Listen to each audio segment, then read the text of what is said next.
नमस्कार भाइ बहिनी। म श्री पोखरिया माध्यमिक विद्यालयको नेपाली शिक्षक जमुना पौडेलको स्वागत छ। भाइ बहिनी, यसभन्दा अगाडि हामीले के पढ्यौं भन्ने कुरा थाहा पाइसक्नु भएकै छ र आज पनि म कक्षा 10 को नेपाली पाठ्य पुस्तक लिएर उपस्थित भइसकेकी छु। अनुमान लगाउनुहोस् आजको विषयवस्तु के छ। आजको विषयवस्तु पनि हाम्रो जन्मभूमि कथा नै रहेको छ। हामीले योभन्दा अगाडिको पाठमा 2 भाग गरेर जन्मभूमि कथा पढिसकेका छौँ। यसभन्दा अगाडि हामीले के पढ्यौं त भन्दा यसभन्दा अगाडि हामीले जन्मभूमि कथाको पाठ्य वस्तु कतिसम्म पढ्यौं त भन्दा 9 देखि 19 सम्मका अनुच्छेदहरू स्वस्वर वाचन गर्यौं, शुद्ध उच्चारण गर्यौं, शब्दार्थ र वाक्यमा प्रयोग पनि गरिसक्यौं। आज हाम्रो विषयवस्तु जन्मभूमि कथाको अन्तिम भाग रहेको छ। यसको पाठ्यवस्तु के छ भन्दा सस्वर वाचन, शुद्ध उच्चारण, शब्दार्थ र वाक्यमा प्रयोग नै रहेको छ। त्यो अनुच्छेद 20 देखि 22 सम्मका अनुच्छेद रहेका छन्। अब यसमा हामी यसभित्र प्रवेश गर्नुभन्दा अगाडिको विषयवस्तु थोरै स्मरण गरौँ है त। यसभन्दा अगाडिको विषयवस्तु भन्नुहोस् त भाइ बहिनी, हामीले कहाँ लगेर टुङ्गाएका थियौं, अब हामीले कहाँबाट फेरि उठाउनु पर्छ। हामीले विभीषण र लक्ष्मणको अन्तर्वार्ता भइरहेको अवस्थामा वा वार्तालाप भइरहेको अवस्थामा विभीषणले छोडेर गइसकेपछि लक्ष्मण अलि पर गएर लङ्काको सौन्दर्यलाई नियालिरहेको बेलामा पछाडिबाट रामचन्द्रले बोलाउँदाखेरि अनि हेर्छन् र त्यही मौका छोपेर उनले अब त अलि रामचन्द्रले कति सुन्दर रहेछ लङ्काको राज्य भन्दाखेरि, हो यो सुन्दर राज्यको राजा अब तपाईँ बन्नु पर्दछ भन्दा रामचन्द्रले कसरी म यसको राजा बन्न सक्छु भन्दाखेरि उनले के भनेका थिए भन्दा विभीषण र सुग्रीवहरूको इच्छा पनि लङ्काकै राजा चाहिँ रामचन्द्र बनिदिए हुन्थ्यो भन्ने छ। त्यसैले गर्दा हामीले जितेका छौँ र भरतलाई यतै बोलाएर अयोध्याको आजन्मको राजा बनाइदिउँ र तपाईँले राज गर्नुहोस् भनेर चाहिँ भनेको अवस्थासम्म हामीहरूले पुर्याएका थियौँ। अब त्यस पछाडिको विषयवस्तु के रहन्छ, कस्तो रहन्छ भन्नेतिर अब हामी जाउँ। अब यहाँ 20 अनुच्छेदलाई अब हामी हेरौँ। भाइ बहिनीहरू किताब, कपी, कलम अगाडि लिएर बसिसक्नु भएको छ होला। हो, अब यसमा भाइ बहिनीहरूलाई कठिन लागेका शब्दहरूलाई रेखाङ्कन गर्दै जानु होला। हामी त्यसलाई शुद्ध उच्चारण, शब्दार्थ र वाक्यमा प्रयोग गरेर हेर्नेछौँ र भाइ बहिनीहरूले रेखाङ्कन गरेका शब्द र यहाँ मैले टिपोट गरेर लिएर आएका शब्दहरूमा मेल नखाएर अरू बाँकी रहेका छन् भने हामी पुनः त्यसलाई अभ्यास गर्ने नै छौँ। आउनुहोस् अब हामी विषयवस्तुतिर जाउँ। अनुच्छेद 20। लक्ष्मणको कुरा सुनेर रामचन्द्र एकछिन गम्भीर बने र भने, लक्ष्मण, तिमीले भनेको कुरा एक कोणबाट ठिकै हो। लङ्का जस्तो सुन्दर, समृद्ध र शान्त राज्य अहिलेको दुनियाँमा छैन। फेरि यो हाम्रो बलबुताबाट जितेको राज्य पनि हो। यसरी अर्को राज्यलाई जितेर आफ्नो अधीनस्थ बनाउनु र त्यहाँ राज गरेर बस्नु दुनियाँमा नौलो र अनौठो कुरा पनि होइन। यसैले तिमीले भनेको कुरा आफ्नो ठाउँमा ठिकै छ। यति हुँदाहुँदै पनि म लङ्कामा राज गरेर बस्दिन।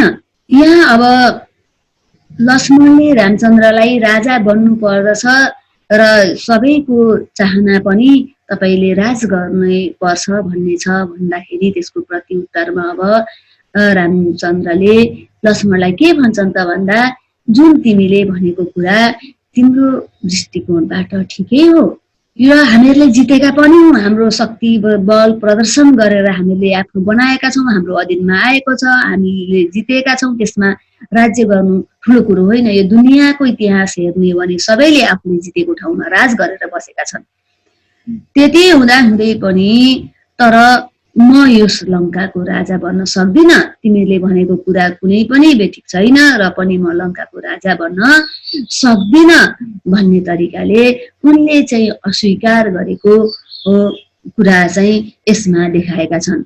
अब यसभन्दा पछाडि एकैछिन सोचेर रामचन्द्रले फेरि भने लक्ष्मण तिमीले स्वर्गको बयान सुनेका हौला शास्त्रहरूमा वर्णन भए अनुसार सुखै सुखको नाम नै स्वर्ग हो त्यसैले मानिसहरू मरेपछि स्वर्ग जान खोज्छन्।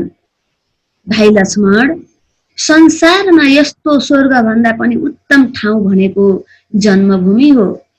मेरो विचारमा जननी र जन्मभूमि स्वर्ग भन्दा पनि महान छन्। यसको मतलब जन्मभूमि भनेर सधैँ त्यही टाँसिरहनुपर्छ भन्नेको होइन। सुख सुविधा र अवसरको खोजी गर्नु मानवीय चरित्र हो खोज्नु पनि पर्छ। जन्मभूमिलाई नै चटक्कै भुल्नु र लत्याउनु चाहिँ कदापि हुँदैन। सुख र सुविधाका पछि लागेर जन्मभूमिलाई लात हान्नेहरू असल मान्छे हुँदै होइनन्। त्यसैले लङ्कामा जतिसुकै वैभव भए पनि यो हामीले जितेर पाएको भए पनि हाम्रो जन्मभूमि अयोध्या भन्दा प्यारो हुन सक्दैन।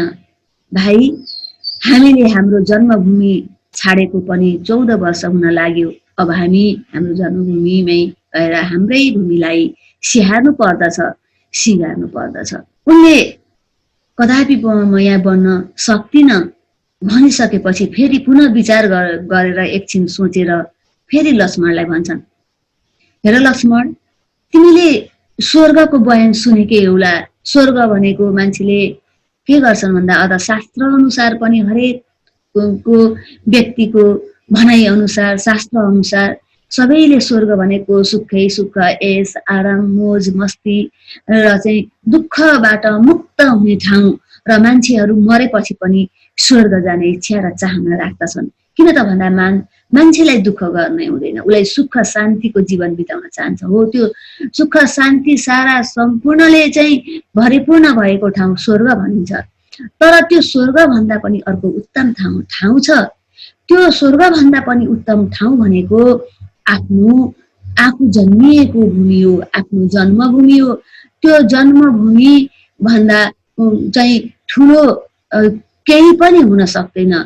त्यसैले चाहिँ मेरो विचारमा जननी र जन्मभूमि भनेका स्वर्ग भन्दा पनि महान हुन्छन् स्वर्ग भन्दा प्यारो हुन्छन्। र यसको मतलब चाहिँ जन्मभूमिमै बसेर टाँसिएर आफूले जन्मभूमिमा मात्रै बिताउनु पर्छ होइन। मान्छेले चाहिँ सुख सायल र आफ्नो अवसरहरू खुसीहरू खोज्नको लागि जीवन सुधार्नको लागि जन्मभूमिलाई छोडेर पनि जानुपर्छ खोज्नुपर्छ। त्यो अवसर त्यो मानवीय चरित्र पनि हो। राम्रो बन्ने समृद्ध बन्ने असल बन्ने बन्नको लागि सुख शान्ति र ऐश्वर्य कमाउनको लागि र राम्रा राम्रा कुराहरू अन्य मुलुकहरूबाट खोजेर आफ्नो देशमा प्रयोग गर्नको लागि जानुपर्छ। त्यो टाँसिएर बसेको तर पनि जन्मभूमिलाई कदापि बिर्सनु हुँदैन। जुन मान्छेले चाहिँ जन्मभूमिलाई बिर्सिन्छ लत्याउँछ र आफ्नो सुख यस आरामको पछि लागेर दगुर्छ भने त्यो मान्छे होइन। त्यसको मान्छेको चरित्र राम्रो हुँदैन। त्यसैले अब तिमीले भनेको लङ्का त्यस्तै छ समृद्ध छ यो भन्दा सुन्दर अर्को ठाउँ हुन सक्दैन। त्यो मलाई थाहा छ। जतिसुकै धन सम्पत्ति भए पनि सुख सुविधा भए पनि यो हाम्रो जन्मभूमि भन्दा सुन्दर र प्यारो हुन सक्दैन।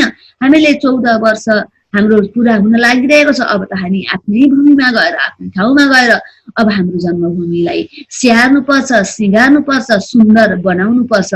त्यसैका लागि अहिले हामी अर्काको जन्मभूमिको समृद्धि देखेर चाहिँ आँखा लगाएर यसैपट्टि राज गरेर बस्नुपर्छ भन्ने छैन भनेर के गर्छन् त भन्दा यहाँ रामले लक्ष्मणलाई चाहिँ सम्झाउँछन् र आफ्नो जन्मभूमि प्रतिको महत्व, गौरव र माया, ममता, स्नेह र आफ्नै देशलाई सुन्दर बनाउने सिगार्ने जुन विचारहरू व्यक्त गर्दछन्। रामचन्द्रको कुराले लक्ष्मणको चित्त बुझ्यो। उनीहरू अयोध्या फर्किने भए। रामचन्द्रले सम्झाइ बुझाइ गरेपछि विभीषण लङ्काको राजा हुन तयार भए।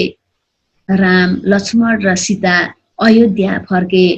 अयोध्यावासीले उनीहरूलाई भव्य स्वागत गरे। त्यसपछि रामचन्द्र अयोध्याको राजा भए।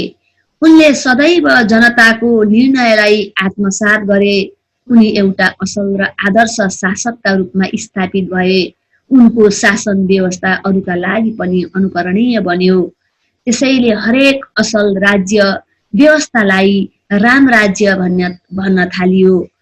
यसरी लङ्काको सारा वैभव त्यागी आफ्नो जन्मभूमिमा फर्किएर जनभावनाको कदर गर्दै शासन गरेकाले रामको नाम संसारभर फैलियो। जन्मभूमि प्रतिको प्रेमका लागि रामको कदम सबैका लागि अनुकरणीय र लोकप्रिय भयो।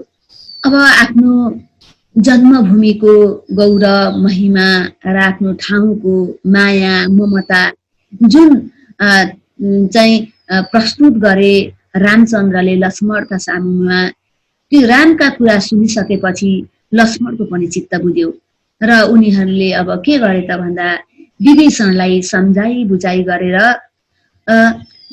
जुन लङ्काको राजा बन्न तयार बनाए अथवा राजा बन्न चाहिँ जुन उनले माने र त्यस पछाडि राम, लक्ष्मण, सीता सब आफूहरू चाहिँ के गरे त भन्दा उनीहरू मिलेर अयोध्या फर्के र अयोध्यावासीहरूले पनि उनीहरूको भव्य स्वागत गरे। 14 वर्षसम्म उनीहरूको चाहिँ जुन फर्कने आशामा पर्खिएर प्रतीक्षामा बसेका अयोध्यावासीहरूले भव्य स्वागत गरेर अब रामचन्द्रलाई नै अयोध्याको राजा बनाए।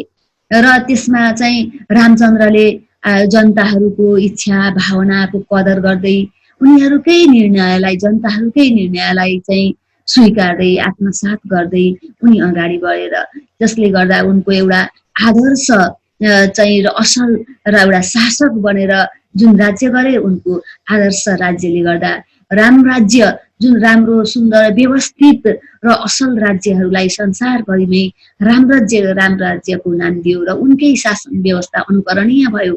जसले गर्दा राम्रोसँग शासन व्यवस्था गर्नुपर्छ भन्ने कुरा आज र जन्मभूमि प्रतिको माया, ममता, प्रेमको लागि चाहिँ रामचन्द्र अनुकरणीय र लोकप्रिय, संसारभरि अनुकरणीय र लोकप्रिय भए र उनको जुन विचारबाट आज सम्पूर्ण मानवहरूमा आफ्नो जन्मभूमि प्रति एउटा गौरव, महिमा र महत्व जुन झल्किन्छ र संसारका सारा जतिसुकै सुख सुविधा भए तापनि त्यसप्रति आकर्षित हुनु हुँदैन, त्यसलाई त्यागेर आफ्नै जन्मभूमिलाई सुन्दर बनाउनु पर्दछ भन्ने किसिमका उनका आदर्श विचारहरू आज चाहिँ मानवहरूले अनुकरण गर्न थाले भन्ने किसिमका विचारहरू हामीले 20 देखि 22 सम्मका अभ्यासमा पढ्यौं।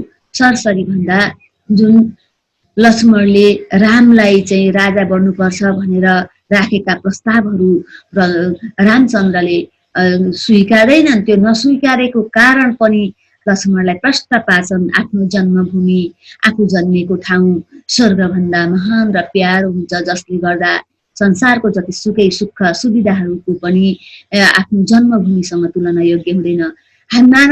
मानवले चाहिँ सुख सुविधा र आफ्नो चाहिँ सुखको लागि चाहिँ जुनसुकै ठाउँमा गए तापनि आफ्नो जन्मभूमिलाई छोड्नु हुँदैन, बिर्सनु हुँदैन। त्यस्तो बिर्सिने मान्छे कहिले पनि असल र राम्रो बन्न सक्दैन भन्ने विचारहरू प्रस्तुत गरेर बुझाएर विभीषणलाई चाहिँ राजा बनाएर अयोध्या फर्केर आफूले अयोध्यावासीहरूको कदर गर्दै, निर्णयलाई कदर गर्दै र चाहिँ जनभावनालाई बुझ्दै शासन व्यवस्था गरेको प्रसङ्ग हामीले यसमा पढ्यौं।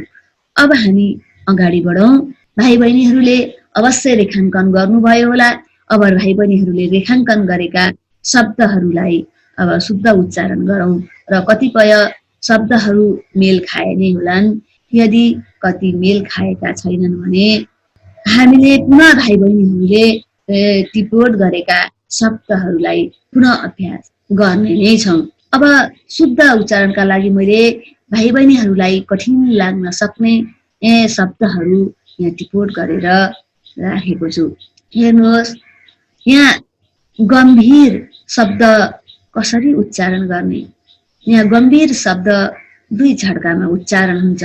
गम्भीर, उता शब्दमा भी दीर्घ इकार लागेको छ, यता उच्चारणमा रस। किन त भन्दा मैले यसभन्दा अगाडि पनि भाइ बहिनीहरूलाई भनिसकेको छु, उच्चारणमा दीर्घ उच्चारण हुँदैन, रस नै उच्चारण हुन्छ। त्यसले गर्दाखेरि यो उच्चारणमा शुद्ध उच्चारणमा भी रस भएर आएको छ। समृद्ध, समृद्ध, समृद्ध, यहाँ समृद्ध द र धको संयुक्त रूप रहेको छ। सम, यहाँ 3 वटा झड्का, समृद्ध गरेर 3 झड्कामा उच्चारण भएको छ। र अक्षर संरचनाको दृष्टिले पनि मैले भाइ बहिनीहरूलाई देखाइदिन्छु। म व्यञ्जन म छ, त्यस पछाडि रि र द भएको आएर समृद्ध, त्यो द अगाडि नै आयो र ध हुन्छ पछाडि। अधीनस्थ, अधीनस्थ, अधि त्यो दीर्घ रहेको शब्दमा रहेको दीर्घ इकार यहाँ रस इकार भयो, नस्थ। उत्तम, उत्तम, यहाँ 2 झड्कामा उच्चारण भएको छ, उत्तम। त्यसै गरी आत्मसात, आत्मसात, आत्मसात। अनुकरणीय, अनुकरणीय, अनुकरणीय, यो णडाणी उच्चारण गर्दाखेरि हामीले नि सुन्छौँ। अनुकरणीय, प्राय य र अण यी तत्सम वर्णहरूको नेपाली उच्चारण न नै हुन्छ। यको त सबै ठाउँमा न नै हुन्छ भने अण कुनै कुनै ठाउँमा मात्रै अण भएर रहन्छ, नत्र भने अणले पनि नकै रूप लिएको हुन्छ। हस्तान्तरण, हस्तान्तरण, भाइ बहिनीहरूले अघि हस्तान्तरणलाई रेखाङ्कन गरेको थिएन, कहाँबाट आयो भन्नु होला। मैले भाइ बहिनीहरूलाई शुद्ध उच्चारण गर्नको लागि राखिदिएको अभ्यासका शब्दहरूलाई पनि यहाँ राखेकी छु। भाइ बहिनीहरूलाई अभ्यासमा शुद्ध उच्चारण गर्न दिएका शब्दहरू पनि छन्। यसरी भाइ बहिनीहरूले अब बारम्बार शुद्ध उच्चारण गर्ने अभ्यास पनि गर्नु होला। अब हामी शब्दार्थतिर जाउँ। अघि नै कठिन शब्द भनेर भाइ बहिनीहरूले रेखाङ्कन गरेकै शब्दहरूको शब्दार्थ हो यहाँ। गम्भीर, गम्भीरको अर्थ के त भन्दा शान्त, गहन अथवा गहिरो, कुनै सोचमग्न, सोच विचार, विचारपूर्ण भन्ने अर्थमा पनि आउँछ। समृद्ध, समृद्धको विकसित भएको अथवा धन धान्य आदिले सम्पन्न, सबैले चाहिँ सम्पन्न रहेको विकसित अवस्थालाई समृद्ध भनिन्छ। अधीनस्थ, अर्काको बसमा परेको वा परतन्त्र, अधीनस्थ भनेको अर्काको अधीनमा, अर्काको कब्जामा रहेको अवस्थालाई अधीनस्थ भनिन्छ। वैभव, धन सम्पत्ति, ऐश्वर्य। अनुकरणीय, सिको गर्न लायक। अनुकरणीय भनेको नक्कल गर्ने लायक अथवा सिको, उसले गरेका कार्यलाई सिक्न सक्ने लायकका कुराहरूलाई अनुकरणीय भनिन्छ। आत्मसात, कुनै विचार वा सिद्धान्तलाई स्वीकार गर्ने कामलाई आत्मसात, कुनै कुरालाई स्वीकार्नु, आत्मसात गर्नु भनिन्छ। स्वीकार्ने विचार वा सिद्धान्त जे सिकियोस् त्यसलाई स्वीकार गर्ने काम नै के हो भन्दा आत्मसात भयो। र अरू यहाँभन्दा थुप्रै अरू पनि भाइ बहिनीहरूको पाठ्य पुस्तकमा शब्दार्थमा दिएकै छन् शब्द अर्थहरू। ती शब्द अर्थहरू भाइ बहिनीहरूले हेरेर राम्रोसँग पढ्ने, याद गर्ने गर्नुपर्छ। अब यी अभ्यासमा रहेका शब्दहरूलाई नै मैले राखेकी छु। भाइ बहिनीहरू, अब हामी यसलाई अगाडि वाक्यमा प्रयोग, अब हामी तिनै शब्दहरूलाई वाक्यमा प्रयोग गरेर हेरौँ। गम्भीर, गुरुका कुराले मलाई गम्भीर बनायो। यहाँ अघि हामी गम्भीर भनेको शान्त गहन भएर सोच्ने अवस्था भनेका थियौँ। त्यसैले गुरुले पढाएका कुरा, गुरुले भनेका कुरा, गुरुका विचारबाटले चाहिँ उसलाई शान्त बनाएको भन्ने अर्थ यहाँ आएको छ। समृद्ध, अब हाम्रो देश पनि समृद्ध हुन्छ। समृद्धको हामीले अघि अर्थ के भनेका थियौँ भन्दा विकसित भएको अवस्था भनेका थियौँ, विकसित भएको भनेका थियौँ। अब विकसित हुन्छ भन्ने अर्थमा हो। अधीनस्थ, आफूले जितेर अधीनस्थ बनाएको राज्यमा रामले शासन गर्न मानेनन्।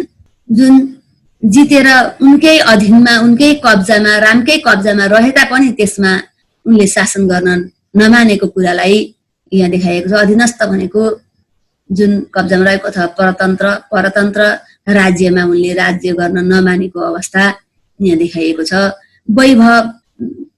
वैभव नभए पनि आफ्नै देश प्यारो हुन्छ। वैभव भनेको अघि हामीले धन सम्पत्ति, सुखशैल, ऐश्वर्य भनेका थियौँ। त्यो नभए पनि आफ्नै देश प्यारो हुन्छ। धन सम्पत्ति, सुखशैल चाहिँदैन आफ्नो देश जन्मभूमिको लागि भन्ने कुरा हामीले अघि पाठमा पनि पढिसकेका छौँ। आत्मसात, म बुबा आमाको निर्णयलाई आत्मसात गर्छु। आत्मसात गर्नु भनेको विचारलाई, सिद्धान्तलाई स्वीकार्नु भनेको हो। आमा बुवाका विचारहरू, आमा बुवाले भनेका कुराहरूलाई हामीले आत्मसात गर्नुपर्छ भन्ने अर्थमा यहाँ आएको छ। अनुकरणीय, हामीले अनुकरणीय कार्य गर्नुपर्दछ, जसले पनि अरूले पनि हाम्रो नक्कल गर्न सकोस्, सिको गर्न सकोस्। सिको गर्न लायक कार्यहरू हामीले गऱ्यौँ भने अरूले पनि त्यसैलाई अनुसरण गर्दछन् भन्ने कुरा अर्थ यसमा आएको छ। यसरी भाइ बहिनीहरूले टिपेका कुराहरूलाई हामीले शुद्ध उच्चारण गर्यौँ, शब्दार्थ भन्यौँ, वाक्यमा प्रयोग गर्यौँ। आजलाई अब भाइ बहिनीहरूले पनि यसै गरी आफ्ना स्वतन्त्र वाक्यहरू बनाउन सक्नुहुनेछ र बनाउनु हुने नै छ र यसलाई पढ्नु हुने नै छ भन्ने जुन मैले आशा गरेको छु। हस् त भाइ बहिनी हो, आजलाई यति नै। अब अर्को विषयवस्तु लिएर फेरि हामी उपस्थित हुने नै छौँ, हाम्रो भेट हुने नै छ। आजलाई यति नै, हस्, धन्यवाद।